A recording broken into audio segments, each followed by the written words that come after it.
Back in 1954, Congress came together and they passed one of the most important tax bills in American history, and almost nobody talks about it. The original income tax was introduced in 1913, and for nearly 40 years, Congress had a massive problem. They didn't know how to tax trusts. For decades, money moved through these trust structures, but no one could agree on what actually counted as income.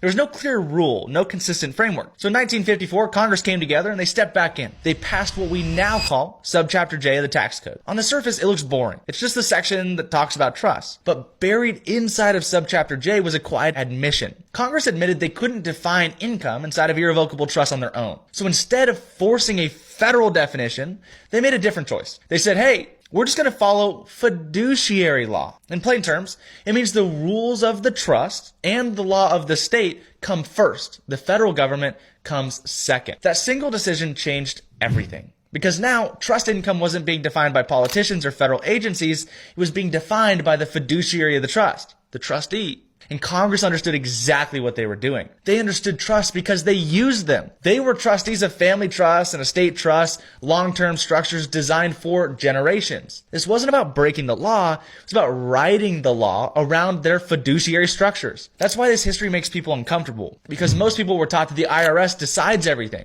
And while that is typically true, it's not what Congress wrote in 1954. Subchapter J doesn't just belong to politicians, it belongs to fiduciaries. And fiduciary law doesn't care who you are, it cares how something is structured. Since then, this chapter has been sitting in the tax code since 1954, completely ignored, misunderstood, but still silently working for the politicians in the background. If you want to understand how fiduciary law and Subchapter J actually fit together, all you got to do is comment trust down below and we'll send you a simple blueprint that explains it all so you can understand just like everybody else.